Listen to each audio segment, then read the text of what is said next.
Hi ಎಲ್ಲೋ ನಮಸ್ತೆ, ಎಲ್ಲರಿಗೂ ನನ್ನ ನಮಸ್ಕಾರಗಳು.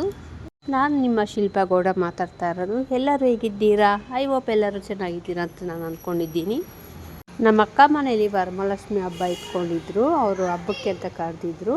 ಅವ್ರ ಹಬ್ಬದ ದಿವಸ ವರಮಹಾಲಕ್ಷ್ಮಿ ಹಬ್ಬ ಮಾಡಿರಲಿಲ್ಲ, ಅದು ನೆಕ್ಸ್ಟು ಶುಕ್ರವಾರ ಮಾಡಿದರು.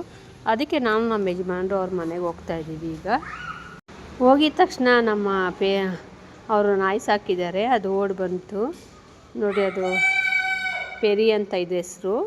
ಇನ್ನೊಂದಾಗಿದೆ, ಅದು ಹೆಸರು ಡೇಸಿ ಅಂತ ಅಂದ್ಬಿಟ್ಟು ನೋಡಿ. ಅದು ಅಲ್ಲಿದೆ, ಅದು ಬಿಟ್ಟಿಲ್ಲ ಅಂತ ಅಂದ್ಬಿಟ್ಟು ಬೊಗಳ್ತಾ ಐತೆ ಅದು ಡೇಸಿ. ನಾನು ಹೋಗೋಷ್ಟೊತ್ತಿಗೆ ನಮ್ಮ ಅಕ್ಕನ ಮಗಳು ಪಾಪು ಬಂದಿದ್ದರು. ನಮ್ಮ ಅಕ್ಕ ಲಕ್ಷ್ಮಿನ ಬೆಳಿಗ್ಗೆನೆ ಕೂರಿಸಿ ಪೂಜೆ ಎಲ್ಲ ಮಾಡಿದರು.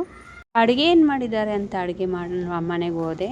ಅಲ್ಲಿ ನಮ್ಮ ಅಕ್ಕ ಒಡವೆ ಸುಡ್ತಾಯಿದ್ಲು, ಅಡುಗೆಲ್ಲ ಮಾಡಿಬಿಟ್ಟಿದ್ಲು ಆಲ್ರೆಡಿ. ಎಲ್ಲರೂ ಸೇರಿಕೊಂಡು ನಾನು ವಡೆ ಮಾಡೋಕ್ಕೆ ಅಂತ ಎಲ್ಪ್ ಮಾಡಿದೆ. ನಾವು ದೂರದಿಂದ ಬಂದಿದ್ವಲ್ಲ, ತುಂಬ ಟಯರ್ಡ್ ಆಗಿತ್ತು. ಕೈಕಾಲು ಮುಖ ತೊಳ್ಕೊಂಡು ನಾನು ಪೂಜೆ ಮಾಡಿಕೊಂಡೆ. ವರಮಹಾಲಕ್ಷ್ಮಿ ಹಬ್ಬದ ದಿವಸ ನಾನು ಎಲ್ಲೂ ಹೋಗಲ್ಲ. ಅವರು ನೆಕ್ಸ್ಟ್ ವಾರ ಇಟ್ಕೊಂಡಿರೋದ್ರಿಂದ ನಾನು ಈ ವಾರ ಅವ್ರ ಮನೆಗೆ ಬಂದಿದ್ದೆ ಹಬ್ಬಕ್ಕೆ ಅಂತ ಅಂದ್ಬಿಟ್ಟು.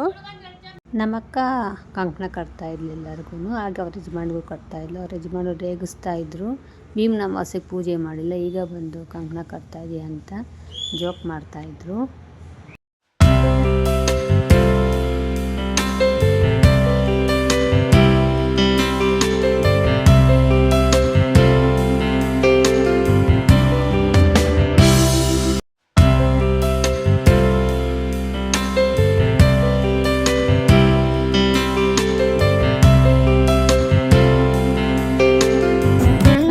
ಅಕ್ಕ ಈಗ ಬಂದಳು, ಅವಳು ಬೆಳಗ್ಗೆಯಿಂದ ಕೆಲ್ಸಕ್ಕೆ ಹೋಗಿದ್ಲು ಅಂತ. ಸಾಯಂಕಾಲ ಬಂದಳು. ಎಲ್ಲರೂ ಕುಂಕುಮ ತೊಗೊಂಡು ಹೋಗ್ತಾಯಿದ್ರು, ಅಕ್ಕಪಕ್ಕದಲ್ಲಿರೋರು ಮನೆಯಲ್ಲಿರೋರೆಲ್ಲ. ಅಕ್ಕನ ಫ್ರೆಂಡ್ಸು ಅವ್ರ ಮಗಳು ಫ್ರೆಂಡ್ಸ್ ಎಲ್ಲ ಬಂದಿದ್ದರು ಕುಂಕುಮ ತೊಗೊಂಡೋಗೋಕ್ಕೆ. ಅವರು ಊಟ ಎಲ್ಲ ಮಾಡಿಕೊಂಡು ಅವರು ಗಿಫ್ಟ್ ಎಲ್ಲ ತೊಗೊಂಡು ಹೋದರು. ಎಲ್ಲರೂ ಹೋದ್ಮೇಲೆ ನಾವೆಲ್ಲರೂ ಒಟ್ಟಿಗೆ ಊಟ ಮಾಡಿದ್ವಿ. ಅಷ್ಟೊತ್ತಿಗೆ ನಮ್ಮ ಅಕ್ಕನ ಮಗಳು ಅವ್ರ ಯಜಮಾನ್ರು ಬಂದರು, ಅವ್ರ ಮಗಳೂ ಬಂದಳು. ಅವಳು ನಮ್ಮ ಕೈಲಿ ಊಟ ಮಾಡಿಸ್ಕೊತಾ ಇದ್ಲು. ಊಟ ಎಲ್ಲ ಆಗಿ ನಾವೆಲ್ಲ ಮಾತಾಡ್ಕೊಂಡು ಕೂತ್ಕೊಂಡಿದ್ವಿ. ಪಕ್ಕದ ಮನೆಯಲ್ಲಿ ಕುಂಕುಮಕ್ಕೆ ಅಂತ ಕರೆದಿದ್ರು. ಅವತ್ತು ಕೃಷ್ಣ ಜನ್ಮಾಷ್ಟಮಿ ಇತ್ತು ಅಂತಂದ್ಬಿಟ್ಟು ನಾವು ಅವ್ರ ಮನೆಗೆ ಹೋಗಿದ್ವಿ. 50 ರೀತಿಯ ಅಡುಗೆಗಳು ಮಾಡಿದರು ಕೃಷ್ಣಂಗೆ ಅಂತಂದ್ಬಿಟ್ಟು. ತುಂಬ ಚೆನ್ನಾಗಿತ್ತು. ನೋಡಿದ್ದೆ ಕೃಷ್ಣ ಜನ್ಮಾಷ್ಟಮಿ ದಿವಸದ್ದು. ನೆಕ್ಸ್ಟು ಶನಿವಾರ, 4ನೇ ಶನಿವಾರ ವೆಂಕಟೇಶ್ವರ ಸ್ವಾಮಿ ದೇವಸ್ಥಾನಕ್ಕೆ ಹೋಗೋಣ ಅಂತ ಅಂದ್ಕೊಂಡ್ವಿ. ಅವತ್ತು ಹೋಗೋಕ್ಕಾಗಲಿಲ್ಲ. ಅದು ನೆಕ್ಸ್ಟ್ ಡೇ ಸಂಡೇ ಹೋಗ್ತಾಯಿದ್ದೀವಿ. ಇದು ಮಲ್ಲೇಶ್ವರಂಲಿರೋ ದೇವಸ್ಥಾನ, ಟಿ ವೆಂಕಟೇಶ್ವರ ಸ್ವಾಮಿ ದೇವಸ್ಥಾನ ಅಂತಂದ್ಬಿಟ್ಟು. ಸಂಡೇ ಇರೋದ್ರಿಂದ ಅದೊಂದು ಜನ ಯಾರೂ ಬಂದಿರಲಿಲ್ಲ, ಖಾಲಿ ಇತ್ತು ದೇವಸ್ಥಾನ. ದೇವ್ರ ದರ್ಶನ ಪಡ್ಕೊಂಡ್ವಿ. ತುಂಬ ಚೆನ್ನಾಗಿತ್ತು ದೇವರು. ಅಂದರೆ ಒಳಗಡೆ ವಿಡಿಯೋ ಮಾಡೋಕ್ಕೆ ಬಿಟ್ಟಿಲ್ಲ, ನಾನು ಆಚೆಯಿಂದ ಮಾಡ್ತಾಯಿದ್ದೀನಿ.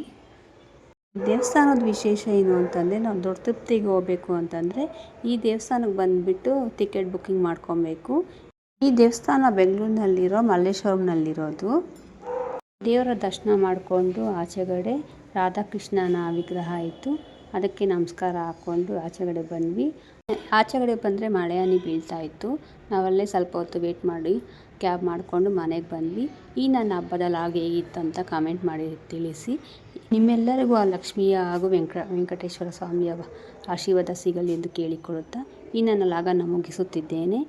ಯಾರು ನನ್ನ ಚಾನಲ್ ಸಬ್ಸ್ಕ್ರೈಬ್ ಮಾಡ್ಕೊಂಡಿಲ್ವೋ ಸಬ್ಸ್ಕ್ರೈಬ್ ಮಾಡ್ಕೊಳ್ಳಿ. ಪಕ್ಕದಲ್ಲಿರೋ ಬೆಲ್ ಐಕನ್ ಕ್ಲಿಕ್ ಮಾಡಿದ್ರೆ ಆಲ್ ನೋಟಿಫಿಕೇಷನ್ ಅಂತ ಬರುತ್ತೆ, ಆಗ ನನ್ನೆಲ್ಲ ವಿಡಿಯೋ ನಿಮಗೆ ತಲುಪುತ್ತೆ. ಎಲ್ಲರಿಗೂ ನನ್ನ ಕಡೆಯಿಂದ ವಂದನೆಗಳು. ಬಾಯ್ ಬಾಯ್.